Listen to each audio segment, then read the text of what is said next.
Hello friends, నేను రాజు గారు. Janasena party, Telugu Desam party కూటమి, బీజేపీ కూటమి అధికారంలోకి రాకముందు వైఎస్ఆర్సీపీ గవర్నమెంట్ ఉన్నప్పుడు కొంతమంది రాజకీయ విశ్లేషకులు, కొంతమంది జర్నలిస్టులు అదే పనిగా జనసేన పార్టీ అధినేతను, అలాగే చంద్రబాబు నాయుడు గారిని, అలాగే నారా లోకేష్ను ఇష్టానుసారంగా క్రిటిసైజ్ చేశారు. ఇంకా చెప్పాలంటే హద్దులు దాటి చాలా చండాలంగా ఒక బూతులు ఒకటి మాట్లాడలేదు. కానీ ఈ జర్నలిస్టులు, నేను చెప్తున్న సోకాల్డ్ ఈ రాజకీయ విశ్లేషకులు చాలా దారుణంగా క్రిటిసైజ్ చేశారు. పవన్ కళ్యాణ్ గారిని అయితే అసలు మళ్ళీ జనసేన పార్టీ ఒక్క సీటు కూడా గెలవలేదు. ఇంకా ఆ రాపాక వరప్రసాద్ అయినా గెలిచారు. కానీ పవన్ కళ్యాణ్, జనసేన పార్టీ ఈసారి గుండు సున్నా అనే విధంగా కామెంట్ చేశారు. అందులో ముఖ్యులు కేఎస్ ప్రసాద్.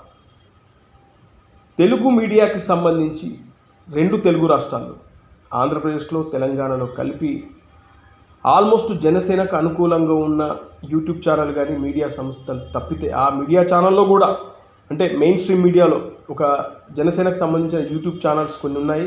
వాళ్ళలో తప్పితే అటు తెలుగుదేశం, వైఎస్ఆర్సీపీ అనుకూలంగా ఉండే ఆల్మోస్ట్ అన్ని ఛానల్స్లలో పవన్ కళ్యాణ్ గారిని తిట్టకుండా విమర్శించిన, అంటే విమర్శలకే ఇంకా ఆ అరాచకం అంత విమర్శించిన వ్యక్తి ఈ కేఎస్ ప్రసాద్. మొదట్లో ఇతను తెలుగుదేశం పార్టీకి అనుకూలంగా వ్యవహరించేవాడు. గతంలో 2019 ఎన్నికల ముందు తెలుగుదేశం పార్టీకి సంబంధించిన వ్యక్తి, తెలుగుదేశం పార్టీకి సంబంధించిన సోషల్ మీడియా విభాగాన్ని కూడా ఇతను చూసుకునేవారు. ఈ వ్యక్తి తెలుగుదేశం పార్టీ భజన చేస్తూ 2019లో తెలుగుదేశం పార్టీ జనసేన ఓడిపోయిన తర్వాత మళ్ళీ తెలుగుదేశం పార్టీకి అనుకూలంగా మాట్లాడుతూ మధ్యలో 2 సంవత్సరాలు వైఎస్ఆర్సీపీ భజన చేయడం స్టార్ట్ చేశాడు. ఇక 2019కి బిఫోర్ నుంచే జనసేన పార్టీని క్రిటిసైజ్ చేస్తూ, 2019 తర్వాత దారుణంగా విమర్శిస్తూ, ఇక వైఎస్ఆర్సీపీకి నుంచి ముడుపులు వచ్చిన తర్వాత, అందుకున్న తర్వాత ఇది పీక్ లెవెల్కి వెళ్ళిపోయింది. నేను చెప్తున్నాను, దాదాపు 150 యూట్యూబ్ ఛానళ్ళల్లో, దాదాపు తెలుగు మెయిన్ స్ట్రీమ్ మీడియాలో ఉన్న అన్ని మీడియా సంస్థలలో ఈయన జనసేన పార్టీ అధినేత పవన్ కళ్యాణ్ గారిని చాలా దారుణంగా విమర్శించారు. కట్ చేస్తే ఇప్పుడు మళ్ళీ కొత్త పాట పాడుతూ ఉన్నాడు. తెలుగుదేశం, జనసేన, బీజేపీ కూటమి సూపర్ ఆహా అంటున్నాడు. పవన్ కళ్యాణ్ గారిని మేము తక్కువ అంచనా వేశాము, అసలు ఆయన వ్యూహాలు అదిరిపోయాయి, ఆయన నిజంగానే ఆయనకున్న నాలెడ్జ్ అది అద్భుతం అంటూ ఇవాళ పవన్ కళ్యాణ్ని పొగిడే కార్యక్రమాలు, చంద్రబాబు నాయుడు గారిని పొగిడే కార్యక్రమాలు, లోకేష్ ఆయన విజన్ చాలా గొప్పగా ఉంటుందంటూ ఇలా మాట్లాడడం స్టార్ట్ చేశారు. ఇప్పుడు రీసెంట్గా ఒక యూట్యూబ్ ఛానల్కి ఇంటర్వ్యూ ఇచ్చాడు మనోడు. ఈ ఇంటర్వ్యూలో ఇదే తంతు సాగుతూ ఉంది. జనసేన, తెలుగుదేశం, బీజేపీని బాగా పొగుడుతూ ఉన్నాడు.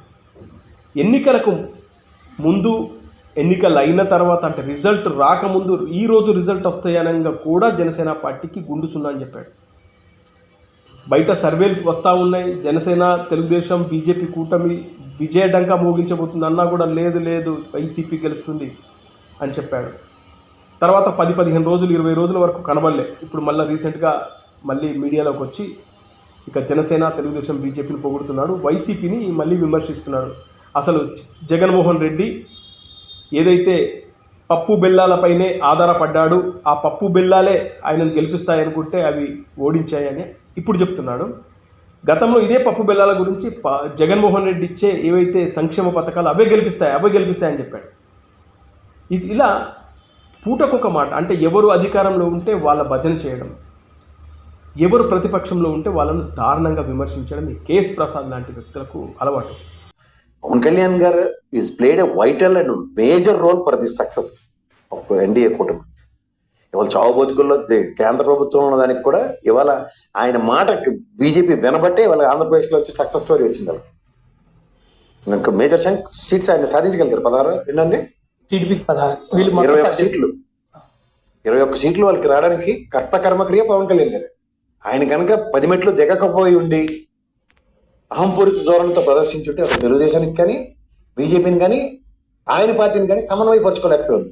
ఆ సమన్వయపరచుకోలేకపోతే ఏమవుతుందో ఆయనకి బాగా తెలుసుకున్న మొదటి వ్యక్తి. అందులో అవకాశాన్ని అడ్వాంటేజ్ తీసుకుని పని చేసుకోవచ్చు అనుకున్న దగ్గర చంద్రబాబు గారు కూడా ఆయన కూడా తగ్గారు. అది తగ్గడమే సక్సెస్ స్టోరీ. ఇంకైతే ఇవాళ మీకు వీటితో ఇవాళ ఈ కూటమి ప్రభుత్వానికి ఉపద్రవం ఏం లేదు. ఇంకొక వ్యక్తి ఉన్నాడు, చింతా రాజశేఖర్, కనబడట్లేదు ప్రస్తుతానికైతే. జనసేన పార్టీ పవన్ కళ్యాణ్ గనక 5 సీట్లకు గనక ఎక్కువ గెలుచుకుంటే ఒక సైడ్ మీసం తీసేస్తా అన్నాడు. అసలు ఎక్కడున్నాడో తెలియదు ఆ మహానుభావుడు. చాలా చాలా దారుణంగా సాక్షిలో వివిధ వైసీపీకి సంబంధించిన అనుకూల మీడియాలో జనసేన పార్టీని చాలా దారుణంగా క్రిటిసైజ్ చేశారు.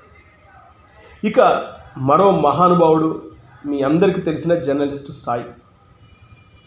ఈ మహానుభావుడైతే అసలు పవన్ కళ్యాణ్ గారు ఏది చేసినా క్రాస్ చెక్ చేసుకో, పవన్ కళ్యాణ్ గారు ఇది క్రాస్ చెక్ చేసుకో, పవన్ కళ్యాణ్ గారు మీరు మార్చుకోవాలి, పవన్ కళ్యాణ్ మీకు అందుకే మిమ్మల్ని ఒకటికి పరిమితం చేశారు, పవన్ కళ్యాణ్ గారు మీరు ఎప్పుడు నేర్చుకుంటారు, జనసేన పార్టీ గ్రౌండ్ లెవెల్లో 0, ఇలా జనసేన పార్టీని చాలా దారుణంగా విమర్శించిన వ్యక్తి ఈ న్యూట్రల్గా ఉంటానని చెప్పే జర్నలిస్ట్ సాయి.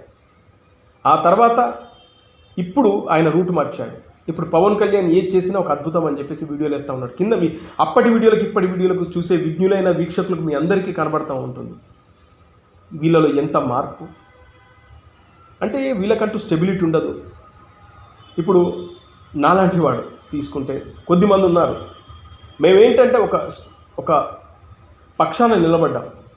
ఓడినా 2014 నుంచి ఈ రోజు వరకు 24 వరకు, అంటే దాదాపు దశాబ్ద కాలం పాటు పార్టీ ఆవిర్భావం జరిగినప్పటి నుంచి నేటి వరకు నేను 10 సంవత్సరాలుగా జనసేన పార్టీకి మద్దతుదారుడుగా, జనసేన పార్టీ లాంటి ఒక థర్డ్ ఆల్టర్నేటివ్ రావాలని బలమైన ఆకాంక్షతో పనిచేసుకుంటూ వస్తున్నాను.